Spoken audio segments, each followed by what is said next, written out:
NCIB times ಮೀಡಿಯಾಗೆ ಸ್ವಾಗತ. ನಾನು ದರ್ಶನ್ ಹುಣಸೂರು. ಕಿಚ್ಚ ಸುದೀಪ್ ನೇತೃತ್ವದಲ್ಲಿ ಡಾಕ್ಟರ್ ವಿಷ್ಣುವರ್ಧನ್ ದರ್ಶನ ಕೇಂದ್ರ ನಿರ್ಮಾಣ ಸೆಪ್ಟೆಂಬರ್ 18ಕ್ಕೆ ಅಡಿಗಲ್ಲು. ಸಾಹಸ ಸಿಂಹ ಡಾಕ್ಟರ್ ವಿಷ್ಣುವರ್ಧನ್ ಅಭಿಮಾನಿಗಳು ದೊಡ್ಡ ಪ್ಲಾನ್ ಮಾಡಿದ್ದಾರೆ. ಅಭಿಮಾನ್ ಸ್ಟುಡಿಯೋದಲ್ಲಿ ಇದ್ದಂತಹ ದಾದಾ ಸಮಾಧಿಯನ್ನ ಇತ್ತೀಚೆಗೆ ತೆರವುಗೊಳಿಸಲಾಗಿತ್ತು. ಇದೀಗ ಸೆಪ್ಟೆಂಬರ್ 18ನೇ ತಾರೀಕು ವಿಷ್ಣುವರ್ಧನ್ ಅವರ ಹುಟ್ಟುಹಬ್ಬದ ದಿನ ದಾದಾ ದರ್ಶನ ಕೇಂದ್ರ ನಿರ್ಮಾಣಕ್ಕೆ ಅಡಿಗಲ್ಲು ಹಾಕೋದಕ್ಕೆ ಅಭಿಮಾನಿಗಳು ಮುಂದಾಗಿದ್ದಾರೆ. ಸೆಪ್ಟೆಂಬರ್ 18ರಂದು ಅಮೃತ ಮಹೋತ್ಸವ ಕಾರ್ಯಕ್ರಮ ಕೂಡ ನಡೀತಾ ಇದೆ. ಇದೇ ದಿನದಂದು ಮಹತ್ವದ ಕೆಲಸಕ್ಕೆ ಅಭಿಮಾನಿಗಳು ಮುಂದಾಗ್ತಾ ಇರುವಂಥದ್ದು ವಿಶೇಷ.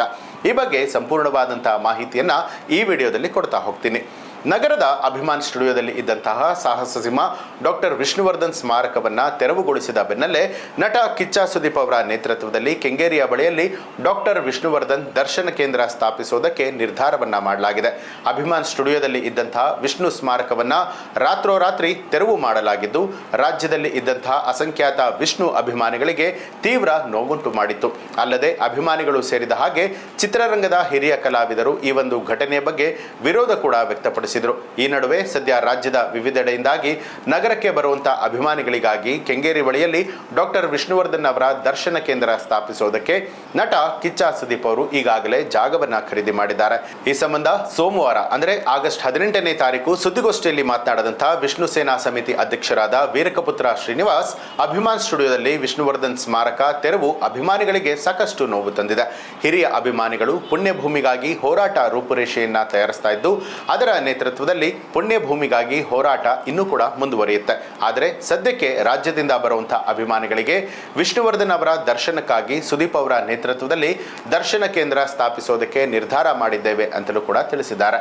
25 ಅಡಿ ಎತ್ತರದ ವಿಷ್ಣುವರ್ಧನ್ ಪ್ರತಿಮೆ ಕೆಂಗೇರಿ ಬಳಿಯಲ್ಲಿ ನಟ ಸುದೀಪ್ ಅವರು ಈಗಾಗಲೇ ಜಾಗವನ್ನ ಖರೀದಿ ಮಾಡಿದ್ದು, ಅಲ್ಲೇ ಈ ಒಂದು ಪ್ರತಿಮೆ ನಿರ್ಮಾಣ ಆಗುತ್ತೆ.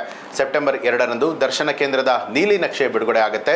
ಸೆಪ್ಟೆಂಬರ್ 18ರಂದು ವಿಷ್ಣುವರ್ಧನ್ ಜನ್ಮದಿನದಂದು ಕೇಂದ್ರದ ಸ್ಥಾಪನೆಗೆ ಅಡಿಗಲ್ಲನ್ನ ಹಾಕಲಾಗುತ್ತೆ. ಇಲ್ಲಿ ವಿಷ್ಣುವರ್ಧನ್ ಅವರ 25 ಅಡಿ ಎತ್ತರದ ಪ್ರತಿಮೆ ಕೂಡ ಇರುತ್ತೆ. ಹಾಗೆ ಮುಂಭಾಗದಲ್ಲಿ ಗ್ರಂಥಾಲಯ ಇರುತ್ತೆ. ಮುಂದಿನ ವರ್ಷದ ಒಳಗಾಗಿ ಈ ಒಂದು ದರ್ಶನ ಕೇಂದ್ರದ ಕಾಮಗಾರಿ ಮುಗಿಸೋದಕ್ಕೆ ಯೋಜನೆಯನ್ನ ರೂಪಿಸಲಾಗಿದೆ ಅಂತ ಹೇಳಿ ವೀರಕಪುತ್ರ ಶ್ರೀನಿವಾಸ್ ಮಾಹಿತಿ ಕೊಟ್ಟಿದ್ದಾರೆ. ಕೆಂಗೇರಿ ಬಳಿಯಲ್ಲಿ ನಿರ್ಮಿಸಲಾಗ್ತಾ ಇರುವಂತಹ ವಿಷ್ಣು ದರ್ಶನ ಕೇಂದ್ರವು ಅಭಿಮಾನ್ ಸ್ಟುಡಿಯೋದಲ್ಲಿ ಇದ್ದಂತಹ ಸ್ಮಾರಕಕ್ಕೆ ಸಮ ಅಂತ ಏನೂ ಇಲ್ಲ. ಮೈಸೂರಿನಲ್ಲಿ ನಿರ್ಮಾಣ ಆಗ್ತಾ ಇರುವಂತಹ ಮ್ಯೂಸಿಯಂಗೂ ಕೂಡ ಇದು ಪರ್ಯಾಯ ಕೂಡ ಅಲ್ಲ.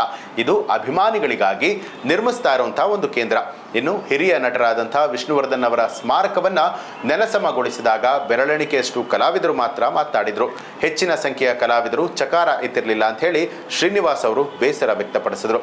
ನಂದಿ ಲಿಂಕ್ಸ್ ಗ್ರೌಂಡ್ನಲ್ಲಿ ವಿಷ್ಣು ಅಮೃತ ಮಹೋತ್ಸವ, ಸಾಹಸ ಸಿಂಹ ಡಾಕ್ಟರ್ ವಿಷ್ಣುವರ್ಧನ್ ಅವರ ಅಮೃತ ಮಹೋತ್ಸವ ಸಮಾರಂಭವನ್ನ ಮಾಡೋದಕ್ಕೆ ಈಗಾಗಲೇ ಪ್ಲಾನ್ ಸಿದ್ಧಪಡಿಸಲಾಗಿದೆ. ಬೆಂಗಳೂರಿನ ನಂದಿ ಲಿಂಕ್ಸ್ ಗ್ರೌಂಡ್ನಲ್ಲಿ ಈ ಒಂದು ಸಮಾರಂಭವನ್ನ ಮಾಡಲಾಗ್ತಾ ಇದ್ದು, ಈ ಅಮೃತ ಮಹೋತ್ಸವದಲ್ಲಿ ಇಡೀ ಕನ್ನಡ ಚಿತ್ರರಂಗ ಭಾಗಿಯಾಗುತ್ತೆ ಅಂತಲೂ ಕೂಡ ಹೇಳಲಾಗ್ತಾ ಇದೆ. ಶೀಘ್ರದಲ್ಲೇ ಈ ಬಗ್ಗೆ ಹೆಚ್ಚಿನ ಮಾಹಿತಿಯನ್ನ ಕೂಡ ಕೊಡಲಾಗುತ್ತೆ ಅಂತ ತಿಳಿಸಿದ್ದಾರೆ. ನೀವು ಕೂಡ ವಿಷ್ಣುವರ್ಧನ್ ಅವರ ಅಭಿಮಾನಿಯಾಗಿದ್ರೆ ಈ ಒಂದು ಮಾಹಿತಿಗೆ ಸಂಬಂಧಪಟ್ಟ ಹಾಗೆ ನಿಮಗೆ ಏನನ್ಸುತ್ತೆ ಅನ್ನೋದನ್ನ ಕಮೆಂಟ್ ಮಾಡಿ ತಿಳಿಸಿ. ಹಾಗೆ ನೀವಿನ್ನೂ ಕೂಡ ನಮ್ಮ ಚಾನೆಲ್ ಅನ್ನ ಸಬ್ಸ್ಕ್ರೈಬ್ ಮಾಡಿಲ್ಲ ಅನ್ನುವಂಥದ್ದಾದ್ರೆ ಈಗಲೇ ಸಬ್ಸ್ಕ್ರೈಬ್ ಮಾಡಿ ಬೆಲ್ ಐಕಾನ್ ಒತ್ತಿ.